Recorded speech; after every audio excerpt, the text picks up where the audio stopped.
We'll be starting in a minute, inshallah. It's fun to be a daughter. Yeah, I can do it. Yeah, that's mom. Okay. I know he's about to start. You want to go? I'll watch you on Bismillah, walhamdulillah, wa salatu wa rasulullah. The talk today is about MLK, but also a number of Muslim leaders of the 20th century, Imam Jamil, Imam Mahdi Muhammad, Imam Salah al-Hajj, and we'll get into it in just a second, inshallah. Let's go live here. I'll be on Facebook after the I understand, totally understand, no worries. I got you. Thank you for your support.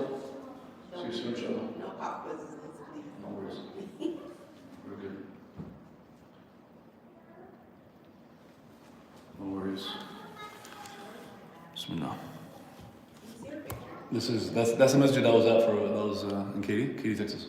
But yeah, we've gone through slavery, spoken about. Can you turn off those lights? Is that okay? It'll be clear.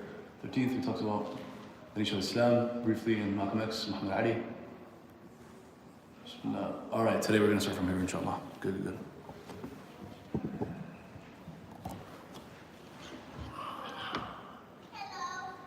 Assalamu alaikum.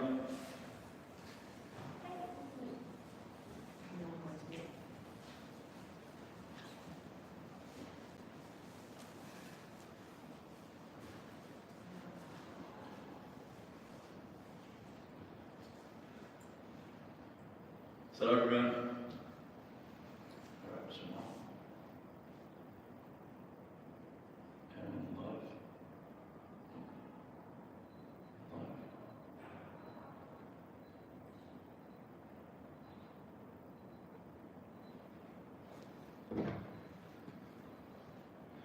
Bismillah, alhamdulillah, sallallahu alaihi wasallam. There are a number of incredible figures and movements and organizations and events and protests and faith groups that had an impact on the 20th century in America and around the world. So we can't do them all justice, but we will try. Someone who is not so well known but deserves to be well known, someone that had a huge impact on hundreds of thousands, if not a million or more people, was Imam Warithuddin Muhammad, or Imam WDM. Imam Warithuddin Muhammad is the son of Elijah Muhammad, the founder of the Nation of Islam. But he had a number of distinct, teachings and practices that were differentiated him from his father. He did not preach that there was a messenger after Muhammad sallallahu alaihi wasallam, so it's a major theological divergence. He also established masjids with Friday prayers, khutbahs, taught people tahara, wudu, prayer, like ablution before prayer, taught them how to pray 5 times a day and so on, and established conferences and a number of things, Islamic schools around the country, and so much more. He's responsible for the greatest mass conversion in US history. And in modern times, I wonder if there's another one, I could be wrong, possibly the biggest religious conversion in modern world history, but for a fact it's the biggest in US history, for sure. Today, you can go to masjids around the country, so pretty much every major city, at least the cities that I've been to, you'll find masajid that are called Masjid Islam, the Imam Wali Muhammad community, Masjid Muhammad or Masjid Imam Wali Muhammad, Masjid al-Quran, Masjid Islam, a number of other names that you'll commonly see. The Mosque Cares is his movement, UG is called Al-Islam, or the Al-Islam movement. Okay. Let's hear a little bit of him speaking. This is 1975, he becomes the leader of the nation, or he takes a good majority percentage of them that split away from the nation, and he leads that community. Louis Farrakhan continues similar teachings and practices to what was before him of the nation, but he takes a majority in another direction, so he becomes a leader in 1975. And joins basically the global Muslim Ummah in a sense that, we might have a different culture, different background, different ethnicity, different race, different issues. We're in American society, but we recognize we're part of the Ummah. And so he was the Imam of that segment of, Muslims in the US that are part of the global Muslim faith, mainstream Orthodox Muslims. At St. Peter's Square, one of the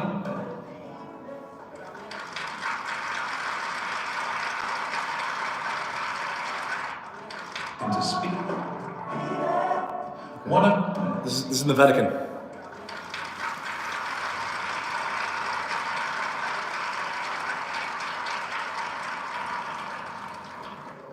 We are joining one another here at the Vatican in Rome with His Holiness John Paul II because Muslims, Christians, and Jews and others share basic values and a belief in a virtuous life that wants justice and peace for all. We cannot but look for opportunities for religions to meet and by sincere discussion come to a better knowledge of each other.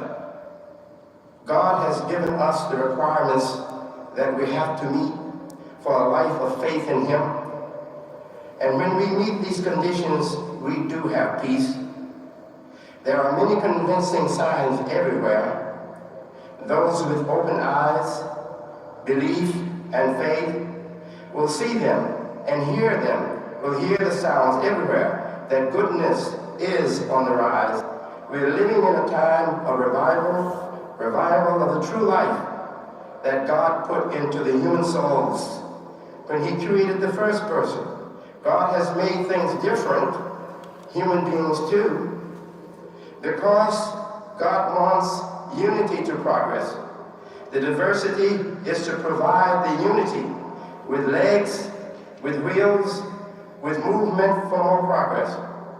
God said He had made us humanly different by color, by nationality, to encourage us to walk together and get acquainted with each other, to have peace and unity.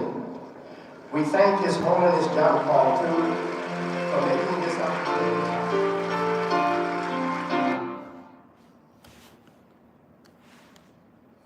Just gives you a sense. Very gentle, very caring, loving teacher and mentor. Something that a lot of people don't know. Actually, a lot of people haven't heard his name, but in fact, he was the teacher and mentor, scholar behind Muhammad Ali for those decades, because Muhammad Ali split away from the nation. Malcolm X split away from the nation. He was assassinated soon afterwards. Muhammad Ali follows Malcolm X soon afterwards by splitting from the nation, realizing that Islam is a global faith and etc. Imam Mahdi Muhammad becomes his teacher, mentor, and scholar for the decades in which he is a global figure with a personality and loud and proud. And Imam Mahdi Muhammad was more calm, gentle, different personality. He was more behind the scenes, and he mentored and taught him, as well as spoke around the country. All right, so that was 1975. Probably the most famous person of the 1960s, 70s, etc. 1960s was Martin Luther King Jr. And of course, I'm not going to go into the details of every aspect of his life and I Have a Dream speech and other things that are mainstream and well known and that were taught in school. I want to focus on maybe some of the differences or some things that are not as well known. For one thing, he definitely gave that speech, I Have a Dream. But he also said that, paraphrasing, I've always spoken about the American dream, but all I've ever experienced is the American nightmare. So he had bold and beautiful ambitions and dreams for this country and for our people, but he also told us that the reality is that his experiences, what he's seen around him, is a lot of hate and a lot of violence and a lot of fear. So it's interesting. He also was put in jail something like 15, 17 times. So even though he's wearing a suit, coming out of church, they're marching, they're protesting. The movie Selma, which I highly recommend, is in fact a group of people that are on their way to vote when it was already legal for them to do so. And they were attacked by cops, beaten on the heads, tear gassed. Some of them got tortured, some of them got beaten, some of them were injured, some of them died, others bled, like who was the figure from who passed away just a couple years ago from Atlanta, from Georgia. I shed blood on that bridge in Selma. I'm not telling you to shed blood, I'm telling you to go vote. Vote like you never voted before. Go out and vote. He was a young man when MLK was marching. He was like a teen or 20, and then he lived till like 60, 70, 80 years old. He was elderly, and then he passed away a couple years ago. He'll come back to me. But he was on that bridge. He was a young guy. He witnessed it. He said, "We bled. We got hit by clubs on the top of our heads. Cops attacked them, and it was literally already legal. The law had already changed that they could vote as African Americans." But anyway, let's hear a little bit of that Have a Dream speech. I'm sure many of you have heard of it, and then a little bit of another interview that shows another side to him, or just it gives you more of a well-rounded speech. I present to you Dr. Martin Luther King, Jr. I'm happy to join with you today in what will go down in history as the greatest demonstration for freedom in the history of our nation.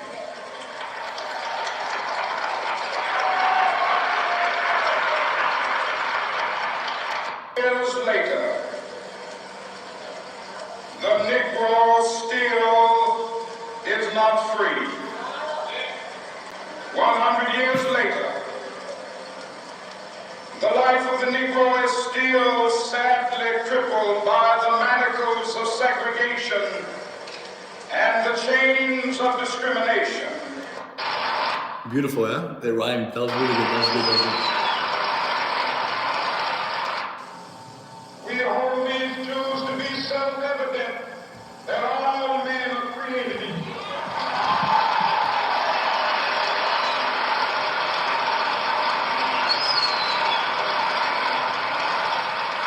I have a dream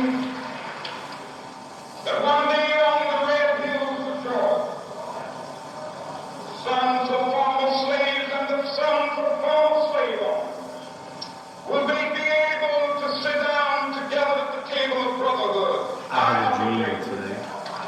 But one day, even the state of Mississippi, a state sweltering with the heat of injustice, sweltering with the heat of oppression, will be transformed into an oasis of freedom and justice. I have a dream. My four little children will one day live in a nation where they will not be judged by the color of their skin, but by the content of their character. I have a dream.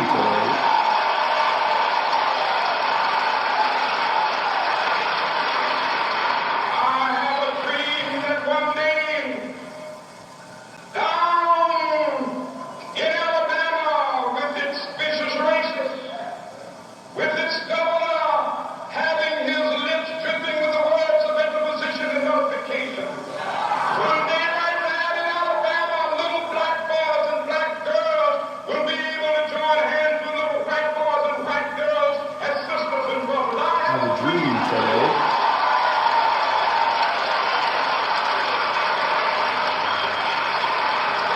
I have a dream that one day every valley shall be exalted.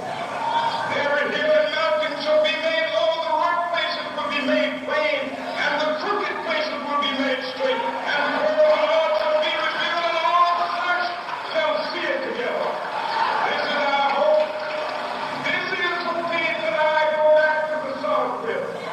With this faith, we will be able to hew out of the mountain of despair a stone of hope.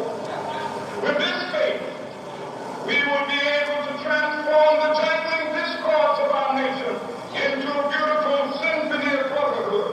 With this faith, we will be able to work together, to pray together, to struggle together, to go to jail together, to stand up for freedom together, knowing that we will be free one day.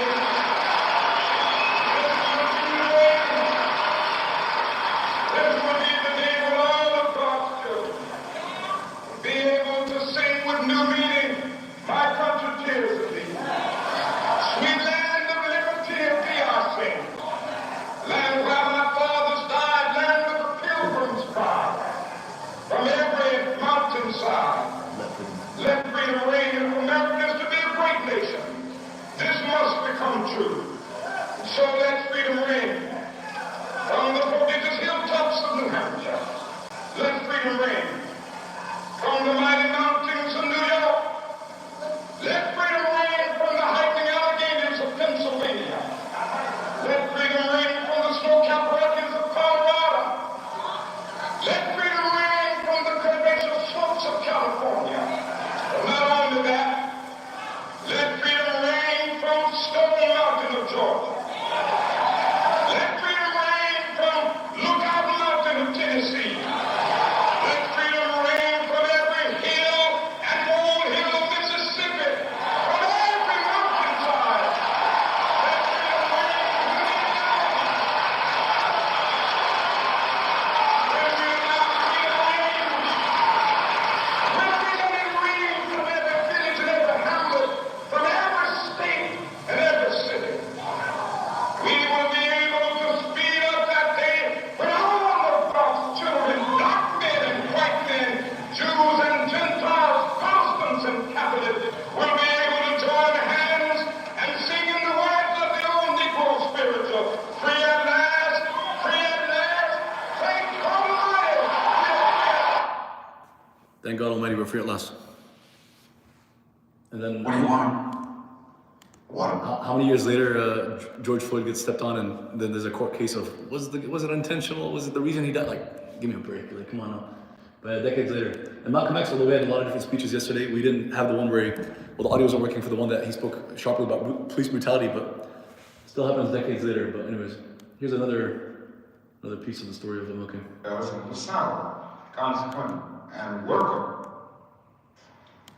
beginning in Montgomery, but this wasn't the basic reason that I turned to nonviolence and that I believed in it as a philosophy. I turned to it because I felt that it was the morally excellent way to deal with the problem of racial injustice in our country. Is there something about nonviolence that made it, and I use that in the past tense, that made it more useful among Southern Negroes than the ghetto Negroes of the North? I would say that's anything that makes it more useful to Southern Negroes. I think it is true that we've had more nonviolent movements in the South because the problem for many years was more crystallized and, in a sense, more visible in the South. We didn't have any civil rights activities on a massive scale in the North to experience in the South. The bitterness is deeper, and I think that's because in the South, Bull Connor, cattle prods, police dogs. But in the North, you don't have those visible villains. It's For hard to get. those who have time, we'll watch this in full. I feel that Negroes in the North can be motivated to meet, but because of either no job as a result of unemployment, What was guaranteed to them by the Constitution, by the fact that they were citizens of this country.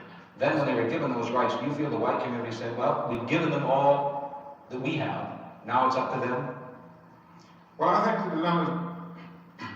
Preventing the federal government doing for the Negroes, preventing the society doing for the Negroes, that which you think had to be done. Then touched on two things that the white community holds sacred, their children and their property. oh, I have no doubt that we would have encountered great difficulties, great problems of resistance if the war had not been in existence. So that I'm not going to say that all of our problems would be solved if the war in Vietnam is ended, but I do say that the war makes it infinitely more difficult to deal with these problems. When a nation becomes obsessed with the guns of war, it loses its social perspective, and programs of social uplift suffer. This is just a fact of history, so that we do face many more difficulties as a result of the war. It's much more difficult to really arouse a conscience during the time of the war. I notice the other, it dulls the conscience. It strengthens just to new developments. We've got to learn to live together as brothers. I think the biggest problem now is that we got our gains over the last 12 years in bargain rate, so to speak. It didn't cost the nation anything. In fact, it helped the economic side of the nation to integrate lunch counters and public accommodations. It didn't cost, they may put it on many other things, but we can't get rid of slums and poverty without it costing the nation something. A lot of good points in there to unpack, but here's a summary, and of course there's plenty of resources for those who want to go into detail. Malcolm X spoke about economic exploitation, social degradation, and political oppression. And he spoke about the twin evils of European colonialism and American dollarism. Unlike MLK, Malcolm X had the opportunity to go to a number of countries around the world. He toured Africa, he toured a number of Arab and Muslim countries, and of course, African countries and Arab countries can both be Muslim. He toured a number of countries around the world, and even spoke in the UK, and of course he's been around the US. As far as I know, MLK didn't really speak outside the US or visit other countries, but I could be mistaken. But so he recognized when he went to Gaza, for example, Palestine, he went to Palestine in the 60s, he recognized that there's modern day colonial projects and that there's racism and oppression around the world. So he said European colonialism, American dollarism, the twin evils. So yeah, but economic exploitation, social degradation, political oppression. MLK said the three evils of, originally he said two evils. He said racism and capitalism. First, primarily his speeches and talks were about racism, right? Then the war in Vietnam, Muhammad Ali and others spoke about Vietnam, and eventually he came to start speaking about it, and because of that, a good percentage of people in the country, he lost, in a lot of people's eyes, he lost popularity for speaking about Vietnam. A lot of people didn't, saw the race issue a little bit more clearly. In Vietnam War, they thought this is un-American, unpatriotic, how can you go against the military? So that was a tough one for him. And people could argue that's one of the reasons he got assassinated. It's definitely one thing that brought him enemies it's one of the things that people disagreed with him on. It was not easy at that time in the 60s to protest against the war. Today, the anti-war movement is the majority, pretty much everyone on the left, and then even a good chunk of people on the right. So it's very hard to go to war with another country today. Current political climate, most people in the US are not for us invading other countries. But in the 60s, going to Vietnam was popular. So, and then third, so it was racism, and then he added militarism. And then the Nation of Islam, and Malcolm X spoke to him, and he added capitalism. It became the three evils of militarism, racism, and capitalism. He recognized that there's an economic piece to this whole thing. And in fact, this is not the biggest issue in America. If it's like, because you can look at race, but you also recognize that that slavery and racism and all the systems and laws and institutions that were put in place were there basically to keep people up in terms of their economics, their finances. So we have a huge wealth disparity in the U.S. historically, and we still continue to do so because of unjust institutions, unjust policies, unjust practices in economics and business. But so yeah, it was militarism, racism, and capitalism. And towards the end of his life, MLK. This is Malcolm X is assassinated. MLK is assassinated soon afterwards. In this time, he starts the Poor People's Campaign, right? So people around the whole country, if you're poor or if you're passionate about the cause of being there for the poor, we're marching to DC, right? We're marching to Washington. We want to change the laws, etc. The interesting thing is that didn't bring just people that are African American and maybe Latino and others, brown and black, and people of color around the country. It brought white people from around the country. One is because it's more politically correct to talk about poverty. It's easier. It's less controversial, but also. In the U.S., if you look at people that are in debt, it's not people that are colored. It's not colored. It's not uniquely an issue of immigrants, refugees, or colored folk, etc. People that are in debt, people that are struggling financially, people that are living paycheck to paycheck, people that are struggling financially. It's a good percentage of people around the country. So that's white, brown, and black. So the people that marched on DC were white, brown, and black. And so the argument goes that's the reason he got assassinated. He was becoming too popular. He was more popular than the president at that time. Yeah, we're going to talk about a few other figures, like Imam Jamil, H.R. Brown. That's the 70s, so it's the next generation after Malcolm and Martin. He was more popular than the mayor and even the governor of Georgia. So, and people hate you for that, but it is what it is. They're very influential people. Of course, there's a lot more to be said, but yeah, I'm okay. Let's go. H.R. Brown, that's his name on the left. He converts to Islam in the 70s, mid-70s. Imam Jamil al-Amin, same person. He was part of the that's Malcolm X on the shirt. So it's the generation after Malcolm and Martin, and they were like, you assassinated Malcolm. Okay, you assassinated Martin, and he was talking about I have a dream and peace and love. So it's like clearly you have a thing against influential black people. You clearly are, racist. The institution, the establishment, has never shown any proof that they care about us. On the contrary, so there's a movement around the country, probably a number of movements, but the most famous of that time, the Black Power era, the most famous was the Black Panthers. He was not directly part of the Black Panthers, but he's part of that era. And he's one of the probably top 5 names of the 70s, although a lot of people don't know him, and we'll tell you why. But from that generation, Kwame Ture, Stokely Carmichael, Angela Davis, I'm forgetting some people. Fred Hampton, that's Black Panthers in Chicago. If you're interested, it's the movie Judas and the Black Messiah. I talked about Fred Hampton. He was assassinated at 21 years old in Southside Chicago. He had the Rainbow Coalition. He was uniting white, brown, and black people in Chicago. And remember, this is before internet, before social media. So, it was tough to do all that. And he was 21 years old, and they assassinated him in his own apartment at night.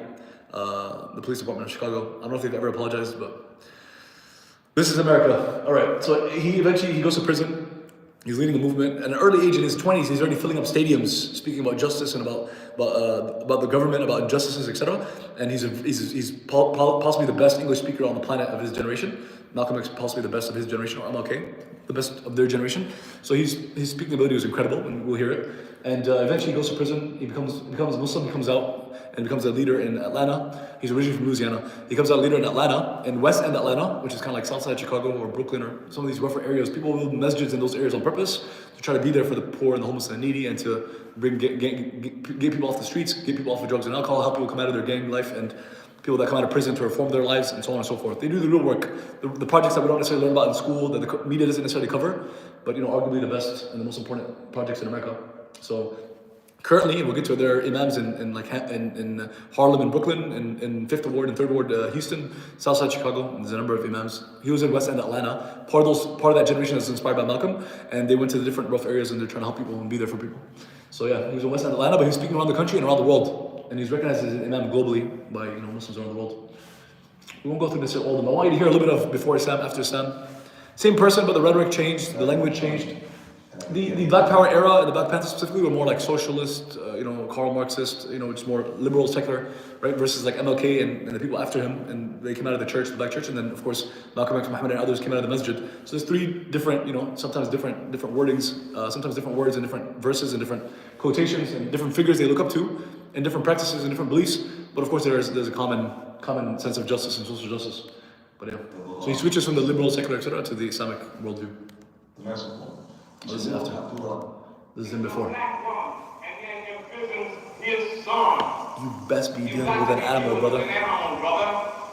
One white man said about them, Very fire language. and this was another honky talk about him, Bernard Shaw, said that America Never seen civilization. has never known civilization. He said it is the only country in the history of the world that has come from barbarism to decadence without going through civilization. Very anti-American speech. It's a fair point. Don't let that man define who the heroes and your patriots are. Columbus was a dumb honky. He was the 14th century. Columbus was the 14th century Joe Louis. He was looking for India. You ever dug where India is on the map?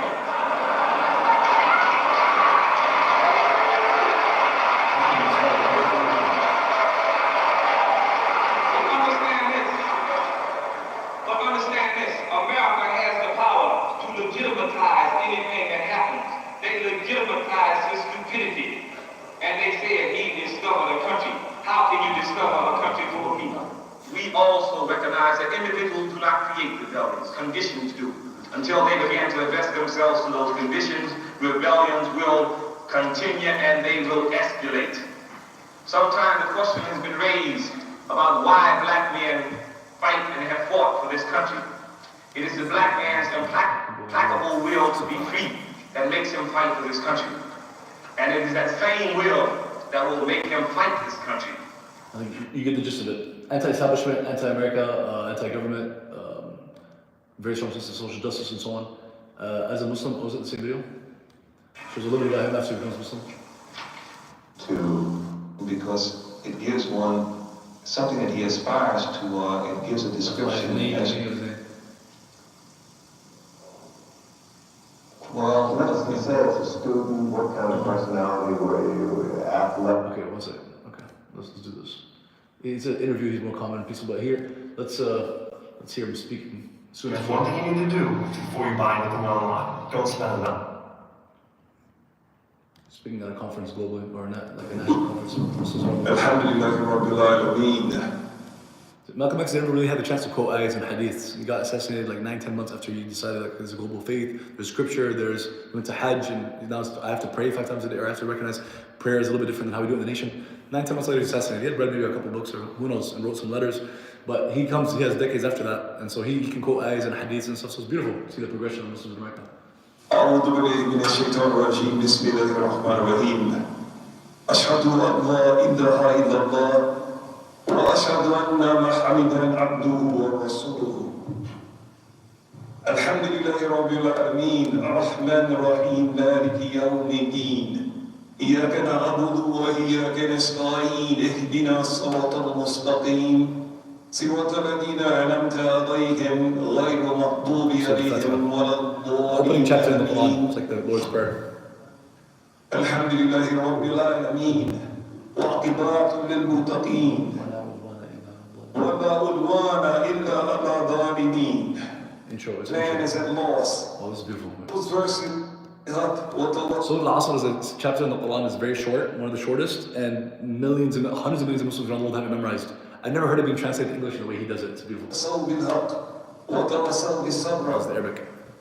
Those verses from Quran, from the shortest surah in Quran, was the English translation renders it, Such.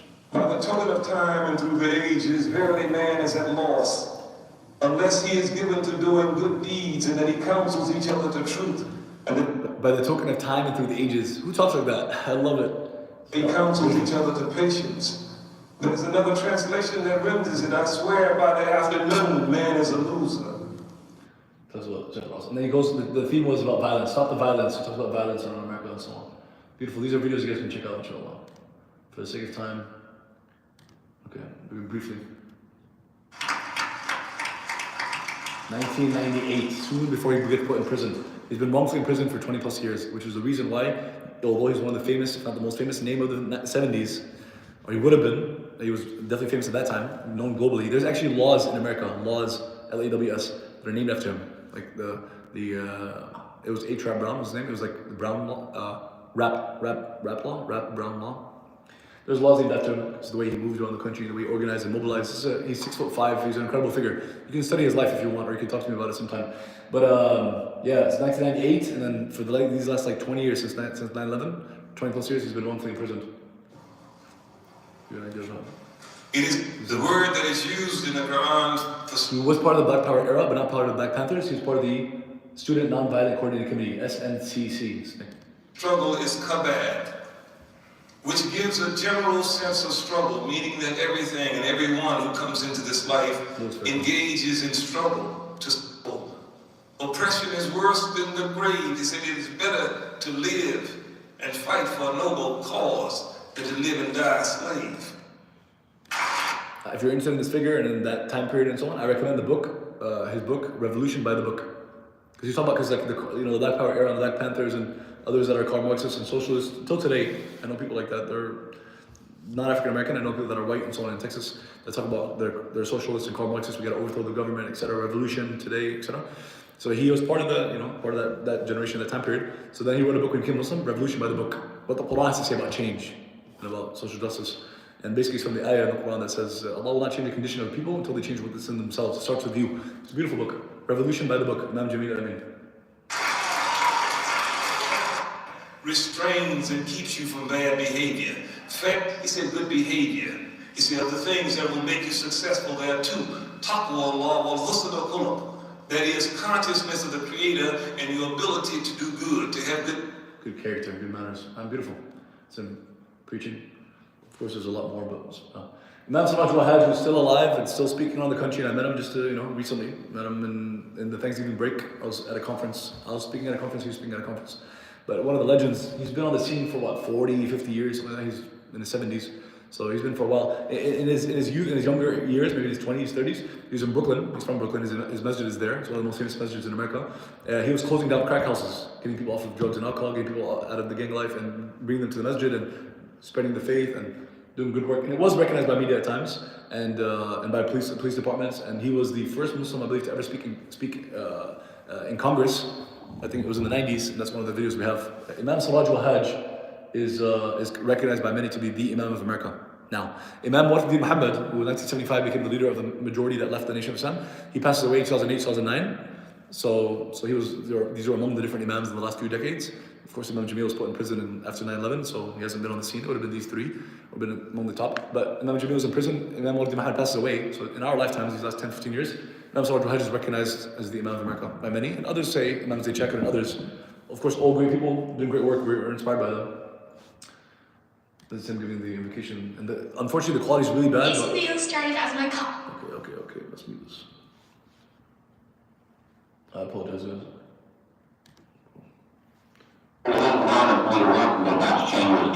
It's really tough. I know, in the 90s, but I don't know why it's really rough.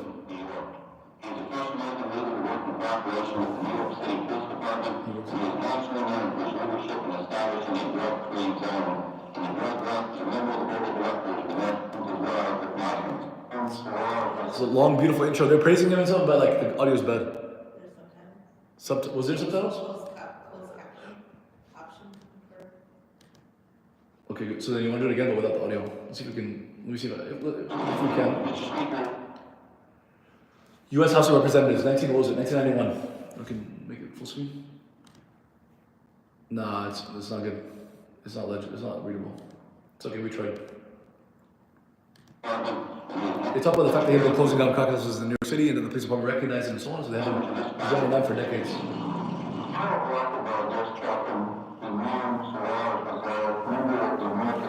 Interesting fact for those who've seen what was considered the debate of the 20th century, Muslim versus Christian in a debate. It was Ahmed Deedat, who's one of the top Muslim speakers of the 20th century, versus Jimmy Swaggart, possibly the most influential of his time, most influential TV evangelist, like speaking about Christianity on TV. Had huge audiences for his Sunday sermons. They had a debate in Baton Rouge, Louisiana. I forgot the year, 70s, 80s, something like that. They called it the debate of the 20th century, two big speakers. And it was in his hometown, Jimmy Swaggart. Ahmed Deedat, anyways, Muslims consider that he won the debate, but regardless, Imam Sarraj al-Hajj is moderating the debate. A lot of people didn't realize that, but if you go back to that debate and you see the moderator, it was him, but he was a lot younger, no white hairs. Anyways, he's been on the scene for decades, is the point. He's been involved in security for decades, and he's still alive. most gracious, most merciful. Pray for them to be alone for them. Lord and cherish of all the worlds. Pray The audio is really bad. Lord and Church of all the worlds. Yeah, that's for okay. them to be. That's fine. Pray for leaders and commissions The audio is to really pray for prayers and balance the spiritual faith. It's okay. He's the first, I believe. So anyway, that's history in the making. He's the first Muslim to give like an invocation at the in Congress to the best of my abilities.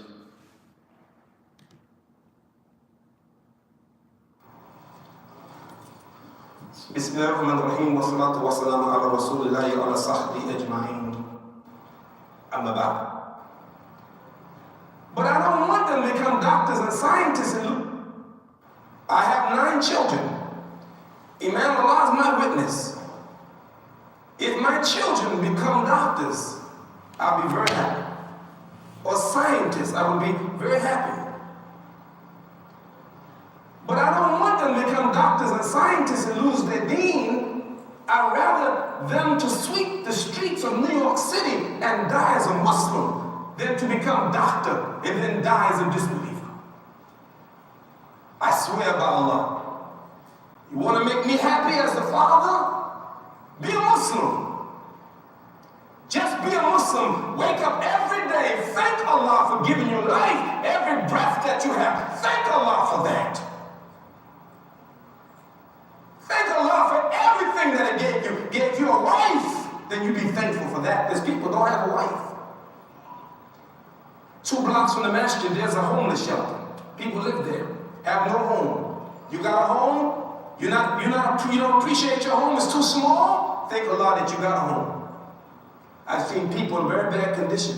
So be a thankful servant that whatever Allah gives you, but wallahi, I swear by Allah, if I had nothing, had no money, and homeless in a homeless shelter, or living in the street, or living in a park, I have everything because I'm Muslim. And if I can die Muslim, then I'm a happy man.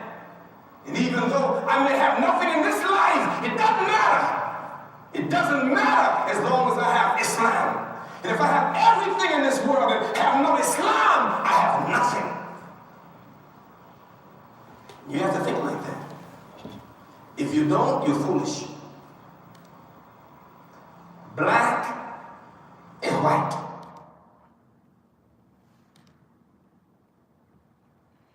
We're not going to go through all of it, of course, but just want to show you more recently, because that was also obviously the other video is less.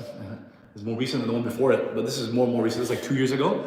He has a nice sit-down discussion with Sheikh Yasir Qadhi, who's also considered one of the top scholars and imams and Islamic speakers in America and around the world. He's a global figure. They sit down in the DFW area. This was Plano, East Plano Islamic Center in Plano, and that's North Texas. Yeah, this is 2 years ago, I believe. 11 months ago. Cool. Less than a year ago. Speaking about the fact that he's been on the scene for 40 years, tell me what American Muslim community looks like. Assalamu alaikum wa rahmatullahi wa barakatuh. That's Imam Suraj Waj. Alhamdulillah, we begin by praising Allah subhanahu wa ta'ala, the one and the unique. He it is whom we worship. And it is when the history of Islam and American Muslims is recorded and documented in multi-volume details. Our guest to my right will have not one, multiple chapters, inshallah ta'ala, dedicated to the seminal efforts that he has played over the course of his entire lifetime and over the course of this entire country in planting the seed for so many masajid and so many Islamic schools. People that know Imam Suraj Waj knows that he raised money for almost every non-profit we've ever heard of, like the Muslim community, all the different non-profits in the country. He's raised money for all of them in so many different banquets and events and stuff, fundraisers. And for mosques, there's got to be, 2,000 mosques in America, hundreds of them he raised money for them, if not established them. He's known to be a regular fundraiser for decades, inshallah. A lot of people love to donate when he comes and inspires them. And so he's a motivational speaker. Many fundraisers and so many national conventions. Wallahi, to give a summary of his life and times is an insult to the man sitting to my right. And I feel that it is a bridge and window into the past to have a living legend like Imam Siraj still in our midst. Somebody who has been preaching and teaching from the mimbar since before I was born. His first sermon, even if it was with the Nation of Islam, as he'll talk about his story, his first sermon was in 1970. That is way before I was born. Still speaking in throughout- November 2022, he was at a convention, he had a talk. And I was at the convention as well. All of these years, he has traveled cross-country, fundraised for countless masajid that are now Hundreds, easily. multi-million-dollar mega complexes, and done so at a time and a place and an era way before our internet and social media. Yeah. And yet, alhamdulillah, still strong and going, and still here for yet another event and fundraiser. And before I move on, I do need to plug in our sponsors and our fundraiser for this event. It is Basma Organization, and the Basma Organization is one of the fundraisers, that's why Imam's the most Imam Siraj Wahaj needs no introduction. And yet still we have so many in the audience, especially our youngsters, who know the name, but they don't know the life and times of the legend. Stories are important. So we thought today, instead of him just giving a khatira, a talk, which he's very good at, mashallah, we will crack open the real Siraj Wahaj. We will hear from the legend in a personal manner. And I'll ask a few questions, and then I'll hand the mic over to you guys. So prepare your handwritten questions to figure out how we can do them. Murad, if you can take Raj's life. But the first question I will begin with Imam Siraj. You got the mic?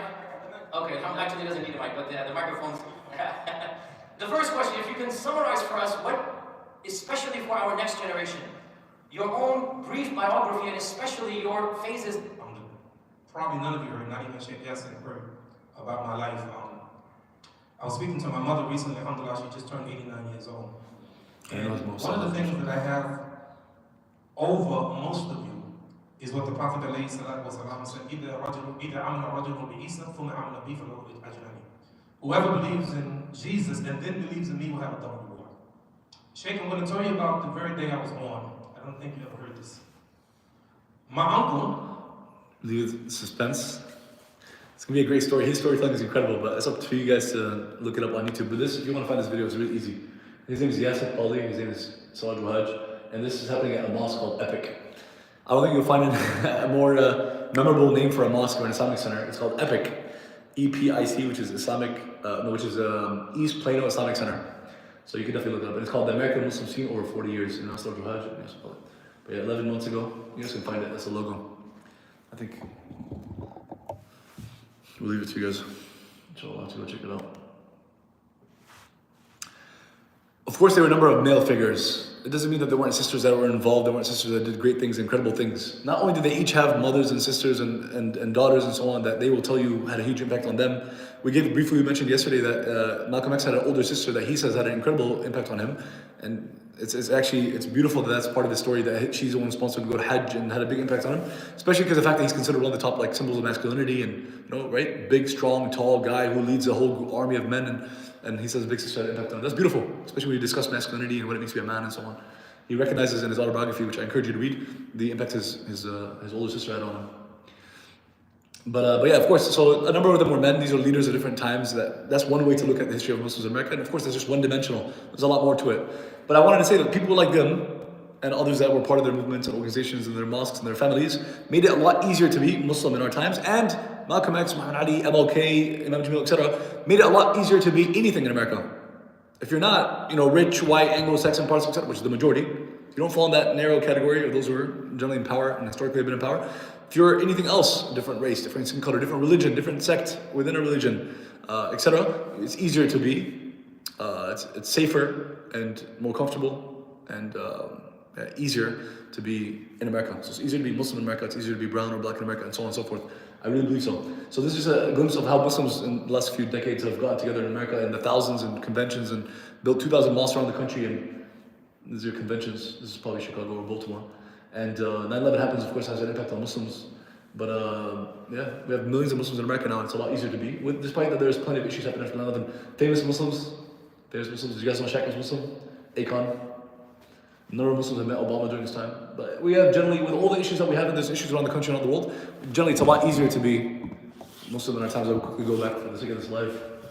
These are just some of the pictures I've shown. So yeah, it's a lot easier to get together and to have our conventions, our mosques, organizations. 9/11 happens, we have a response. There's people that, have hatred, fear, and distrust of Muslims, but there's also Muslims that are influential in different aspects and accepted in different realms and different industries, from comedy to acting to movies to sports. Lots of Muslim athletes in the NBA and NFL. He met the president. Imam Anwar Sadat, a personal teacher, mentor, and role model for me. He's, by the age of 30, 31, 32, at a young age, he's already spoken to multiple presidents. He spoke in front of Obama. Obama's Bush and Obama were in that audience. He was doing an invocation. He spoke to former President Jimmy Carter. It's right there. It's hard to point to it on the screen right now. Here. He spoke to former President Jimmy Carter, and Jimmy Carter praised him in that talk, and that was the Carter Center. They speak about religion and human rights. You can Google this, you'll find it. You find it if you put Omar Suleiman Obama. If you put Jimmy Carter, Omar Suleiman, it comes up. And of course, it's not males only. Islamically, there's no distinction between men and women. A lot of people might be shocked for me to say this. There's no distinction between men and women when it comes to spirituality, souls.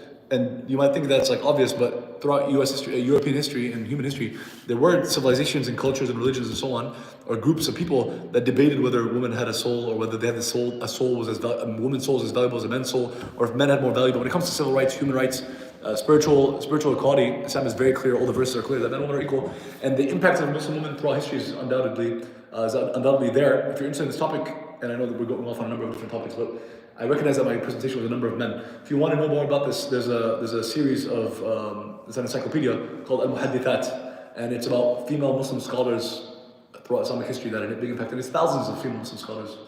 The first university in human history was built by a Muslim woman in North Africa, and it's still, I think, it still continues today. A number of teachers, mentors, and role models of mine, and people that I've listened to their YouTube videos and met them in person, a number of them, and learned from them. One of the biggest protests in world history, US history, and modern world history was the Women's March, and one of the co-founders was a Muslim woman. You can agree and disagree with different things that they've had to say. You don't have to agree with all of them. I'm just letting you know that Muslims are a big part of American culture and society, although 1%, and also it's men and women that have had a big impact. Ibtihaj Muhammad made history. She almost held the US flag for the Olympians and was the first woman to wear hijab to do so. But of course, there's a lot more to be said on the topic. Brief introduction into Black history, but also Muslim history, because they're intertwined. And thank you all for joining us this MLK weekend. I'm always available to discuss and even debate some of these issues that we were brought up in the last few days. And if you have questions, you can always find me. You can text me, email me, call me. We also can meet me in person. Jazakumullah khairan. Wassalamu alaikum wa rahmatullahi wa barakatuh. Thank you all for joining us.